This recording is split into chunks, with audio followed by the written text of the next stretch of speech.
मामला था ये पूरा? सर मामला क्या था कि हम घर में थे, मेरी मम्मी दुकान पे बैठी हुई थी, सिस्टर थी छोटी वाली। इतने में पता लगा कि 10-12 पुलिस वाले आए, और पुलिस वाले आए, हमें नहीं पता किसी चीज़ की खबर की कि क्या होने वाला है क्या नहीं।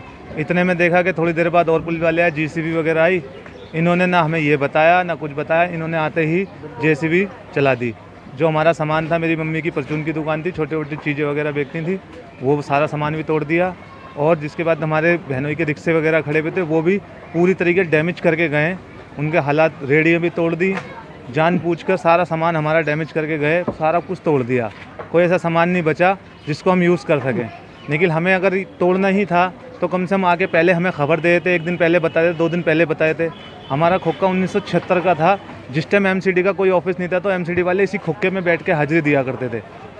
बिजली के बिल वाले भी इसी में बैठ के आते, सारा सामान, सारे कागज़ इधर उधर से उधर करके साइड करके बांटने जाया करते थे। हमने आज तक कोई इधर कोई कंप्लेंट नहीं, कोई गंदगी नहीं, कुछ नहीं। हमारा सिर्फ छोटा मोटा काम था, थोड़ा बहुत बच्चे प्लास्टिक घर से ले आते थे, वही बेच के उससे हमारा घर का गुजारा चलता था। अब हमारे मम्मी पापा दोनों इसी खोखे पे बैठा रहते थे, इनका गुजर बसर भी होता था, इससे ही हमारा पूरा घर परिवार का खर्चा, यही हमारा रोजी रोज़गार का ठिया हमारा यही था एक।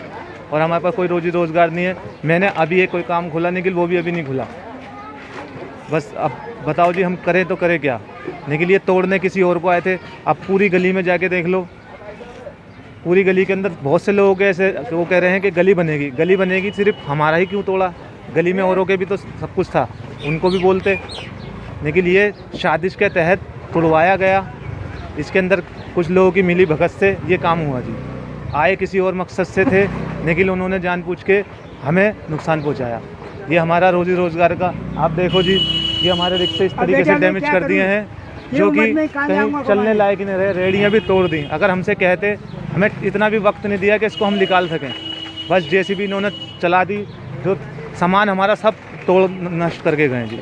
ये देखो रिक्शों की हालत, ये हमारी रेडी, इससे 20-30 रुपये हमारे रोज के रेडी किराए पे आती थी, ये भी सब तोड़ गए बगैर नोटिस के। बगैर नोटिस के, कोई नोटिस नहीं है, कोई कुछ नहीं। तो प्रशासन से क्या कहना चाहते हैं? प्रशासन से मैं यही कहना चाहता हूँ कि कोई भी चीज़ करी आपने, लेकिन एक कायदे कानून के तहत करते तो ठीक था। आपको बगैर कायदे कानून के तहत आपने डैमेज कर दिया। अगर हमें खबर दे देते, और लोगों ने दिल्ली में सब जगह अपना अपना हटाया, तो हम भी हटा लेते।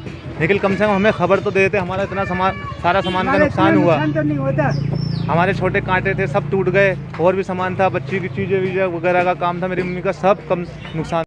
हिंदू मुस्लिम एकता की मिसाल नमाज के लिए हिंदू ने दी अपनी जगह। हिंसा और नफरत के इस दौर में मुंबई के एक हिंदू शख्स ने नमाज के लिए अपनी जगह देकर हिंदू मुस्लिम एकता की एक शानदार मिसाल कायम की है। आपसी प्रेम और सौहार्द की ये कहानी मुंबई के धारावी में स्थित मुकुंद नगर की है। यहाँ की जय बजरंगबली सोसाइटी के ग्राउंड फ्लोर की दुकान में दोपहर की नमाज हो रही है। दुकान में इसलिए क्योंकि पास की नूर मस्जिद का पुनर्निर्माण चल रहा है, जिसके चलते नमाजियों को परेशानी हो रही थी।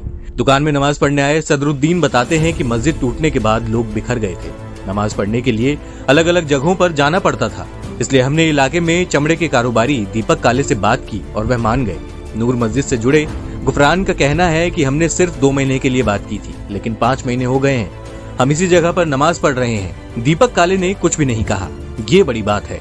अतीउल्लाह चौधरी ये कहते हुए जरा भी नहीं झिझके कि नमाज पढ़ने के लिए इतनी बड़ी जगह मुफ्त में हमारे अपने भी नहीं देते, लेकिन दीपक काले ने हिंदू होकर भी बिना किसी लिखा पढ़ी के ये दे दिया। हम इनके शुक्रगुजार हैं। मस्जिद का काम पूरा होते ही हम वापस उसमें चले जाएंगे। देखा आपने, एक हिंदू ने दी नमाज के लिए जगह ताकि जारी रहे अल्लाह की इबादत सदा।